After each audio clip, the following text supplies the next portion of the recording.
여러분 안녕하십니까? 여수 MBC 뉴스투데이입니다. 여수 상공회의소가 임원 선출을 위한 후보 접수를 마감하고 다음 주 투표를 앞두고 있습니다.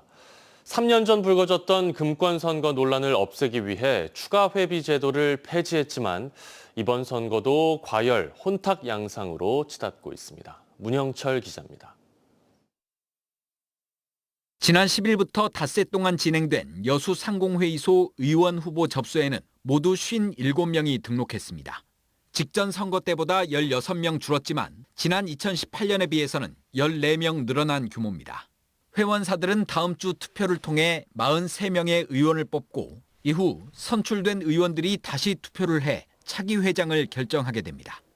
여수 상인은 3년 전 불거진 금권 선거 논란을 피하기 위해 지난달 추가 회비 제도를 폐지했습니다.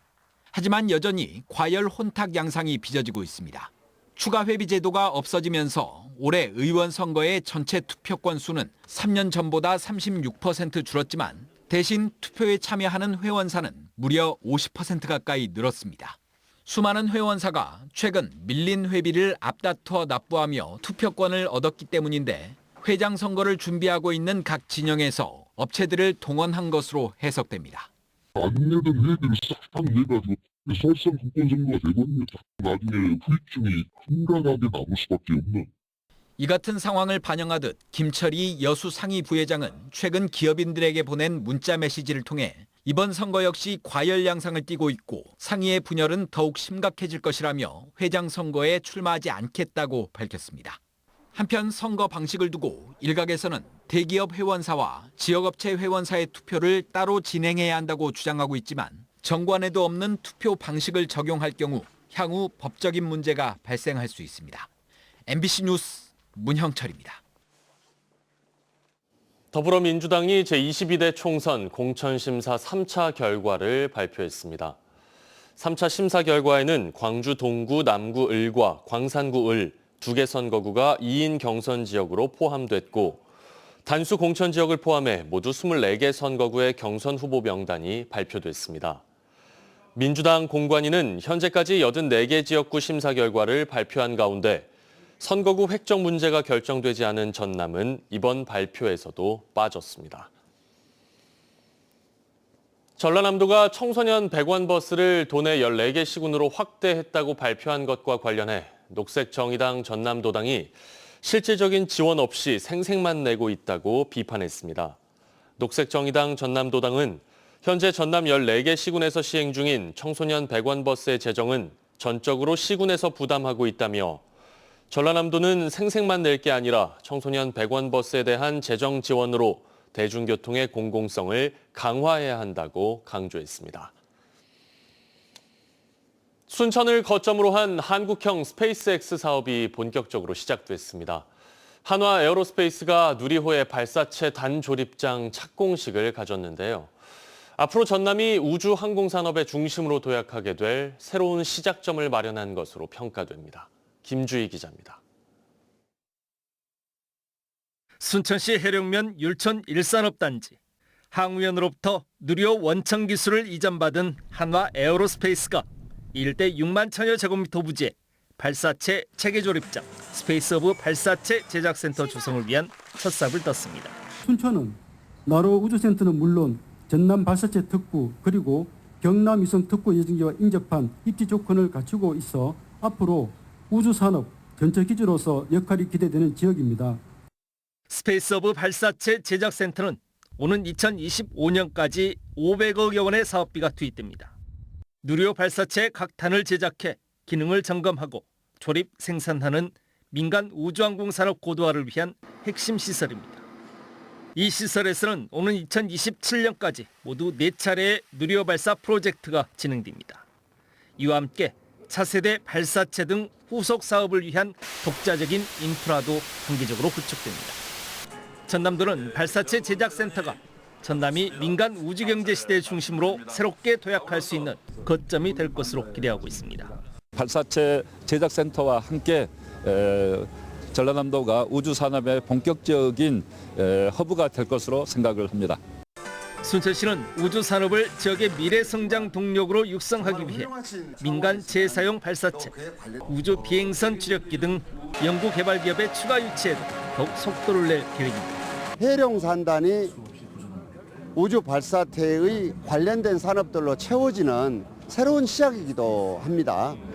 한국형 스페이스 X 사업으로 일컬어지는 국내 최대 민간 우주 발사체 생산 인프라 시설인 스페이스허브 발사체 제작센터. 새로운 우주 시대를 선도할 남해안 우주 산업 벨트의 새로운 중심점 역할을 성공적으로 수행해 나갈 수 있을지 주목됩니다. MBC 뉴스 김주입니다. 여수세계 박람회장 마스터플랜 수립을 위한 기초조사가 마무리돼 앞으로 14개월 동안 본격적인 사후 활용 연구 용역이 실시됩니다. 여수광양 항만공사는 최근 박람회 정신 계승과 지역 성장 동력 확보를 위한 마스터플랜 기초조사 용역 최종 보고회를 갖고 박람회장의 여건과 국내외 사례, 유망 수요 분석을 통해 향후 마스터플랜 수립 용역의 상세 과업을 도출했다고 밝혔습니다. 공사 측은 여수 박람회장의 성공적인 개발을 위해서는 정부의 지속적인 지원과 예산 확보에 대한 지자체와 지역민들의 적극적인 협조가 필요하다며 마스터플랜 수립 과정에서 지역사회 의견을 적극 수렴하고 반영하겠다고 설명했습니다. 여수 제주 여객선의 운항 중단 위기와 관련해 관계기관들이 뚜렷한 해결책을 찾지 못하고 있습니다.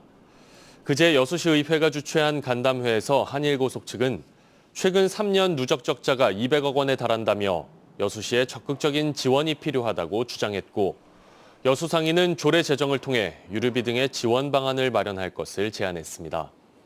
이에 대해 여수지방해양수산청은 현행법상 관광 노선에 유류비를 지원하는 것은 불가능하며 여수시도 현재 재정 상황으로는 관외 항로에 대한 지원이 어렵다는 입장을 밝혔습니다. 최근 골프장이 아닌 도심 공원이나 해수욕장 등에서 골프채를 휘두르는 이들이 목격되고 있습니다. 자칫 큰 사고로 이어질 수 있지만 마땅한 단속 근거가 없는 실정인데요. 유민호 기자의 보도입니다. 한 남성이 풀바디를 터벅터벅 걸어갑니다.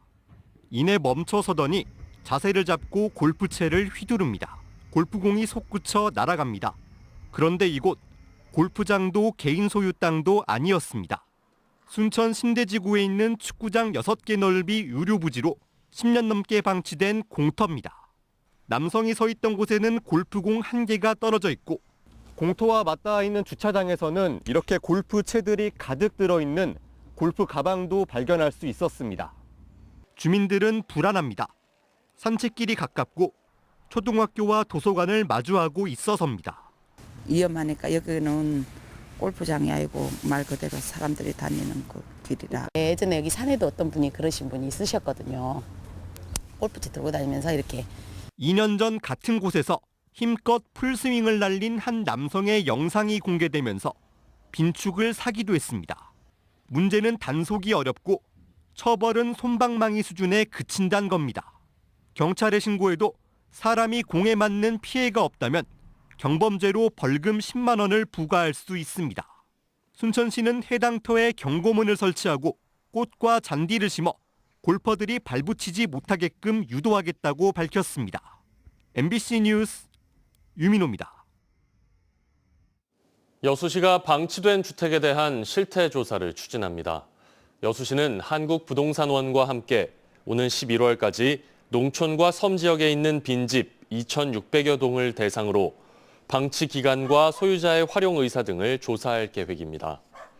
여수시는 방치된 주택을 3개 등급으로 구분한 뒤 빈집 정비 계획 수립을 위한 기초 자료로 활용할 예정입니다.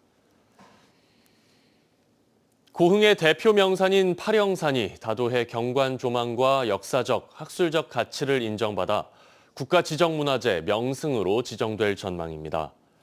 고흥군에 따르면 파령산은 1998년 전남 도립공원으로 지정됐다가 2011년에 산지로는 유일하게 해상국립공원에 포함됐고 조만간 문화재청이 국가지정문화재 명승으로 지정 예고할 예정이라고 밝혔습니다. 고흥부는 파령산의 역사적, 학술적, 경관적 가치가 높아 명승으로 지정 예고된 만큼 활용 방안을 다각도로 검토하고 있다고 강조했습니다. 섬발전소에서 근무하고 있는 일부 노동자들이 한전을 상대로 제기한 근로자 지위 확인 소송에서 승소했습니다. 한전은 이들 노동자들을 직접 고용해야 한다는 것이 법원의 판단인데요. 그런데 한전이 자회사 고용 승계를 이유로 이들 하청 노동자들에게 소송 취하를 강요했다는 주장이 제기돼 논란이 일고 있습니다. 서희령 기자가 취재했습니다. 전남의 한 섬마을. 전기 공급을 위해 지난 1983년에 발전소가 지어졌습니다. 노동자 20명은 한전이 섬 지역 전력 공급 사업을 위탁한 하청업체 소속. 전봇대에 올라가 가스집을 제거하는 등 고되고 힘든 업무를 하루 종일 이어가고 있습니다. 배전 정비 요원들은 2인 1조로 전선이 끊어지는 단락 사고에 대응하고 정전 복구를 진행합니다. 비가 오나 눈이 오나 주상 작업을 올라가면서 손수 작업을 해야 되니까 그게 제일 위험하고요. 육지로부터 전기 공급이 어려운 전국 65개 섬에 발전소가 있는데 노동자들은 모두 한전과 위탁 운영 계약을 맺은 하청업체 소속입니다. 이 가운데 일부 노동자들은 지난 2020년 법원에 근로자 지위 확인 소송, 이른바 한전 직원임을 인정해달라는 소송을 제기했고 지난해 1심에서 승소했습니다. 매월, 매주, 매 분기, 반기, 매년 이렇게 기술 점검 그리고 보고하는 것들이 이제 워낙 많기 때문에 저희는 이제 당연히 이제 한전의 한 부서나 다름이 없다. 감사원 감사와 국정감사에서도 한전은 선발전소 운영 수의계약과 불법 파견 문제에 대한 개선 요구를 받았습니다. 한전과 위탁 운영업체 그리고 노조는 그동안 4차례 도서근로자 상생방안 협의회를 열었습니다. 하지만 직접 고용은 차일피일 미뤄졌고 협의회 자리에서 노동자들에게 소송 취하 압박이 있었다는 주장까지 제기됐습니다. 소송 취하를 하면은 자회사 전환을 해주겠다. 단 소송 취하를 하지 않으면은 너희를 계속 고용할 수가 없다라고 일방적인 그리고 아주 통보에 가까운 그런 협의회를. 이런 가운데 한전은 올해 초 선발전소 위탁 운영업체에 2월 말 계약 종료를 통보했습니다. 선발전소 업무와 위탁업체 일부 인력을 한전 자회사로 이관하기 위한 사전 단계라고 할 수 있습니다. 소송 취하 압박이 있었는지 그리고 직접 고용하라는 1심 판결에 대한 한전 입장은 무엇인지 물었습니다. 한전은 서면 답변을 통해 노동자 고용 불안 해소와 공익적 역할을 고려한 합리적인 도서전력 설비 위탁 운영 업무 방안을 정부와 협의해 조속히 마련할 계획이라는 원론적인 답변만 내놨습니다. 선발전소 일부 노동자들은 1심에서 승소를 하고도 한전 자회사로 옮길 수도 없고 결국 일자리를 잃을지도 모르는 상황에 처해 있습니다. MBC 뉴스 서희령입니다. 전라남도가 오는 29일까지 사과와 배, 단감 등에 대한 농작물 재해보험 가입 신청을 받습니다. 농작물 재해보험은 보험료의 90%를 지원받을 수 있고 농축협이나 원예 농협을 통해 가입할 수 있습니다. 지난해 전남 지역에서는 배와 떫은 감 등 4개 과수에 대해 6,313개 농가가 가입해 298억 원의 보험금을 지급받았습니다. 전남도가 위생 등급 지정업소를 대상으로 환경 개선비를 지원합니다. 전라남도는 일반 음식점이나 제과점 등 신규 위생 등급제 지정업소 800여 곳을 선정해 위생설비나 관리시설 개선에 필요한 자금을 최대 80%까지 저금리로 지원할 예정입니다. 위생 등급제 지정업소는 2년 동안 위생 점검이 면제되고 18만 원 상당의 위생용품 등이 지급됩니다. 광주지법 순천지원 형사 4단독은 오늘 지역 건설업체를 상대로 기사를 쓰겠다며 금품을 뜯은 인터넷 매체 기자에게 징역 1년을 선고했습니다. 해당 기자는 지난 2021년 10월부터 광양의 건설업체 2곳에 3,300만 원 상당의 금품을 갈취한 혐의로 재판에 넘겨졌습니다.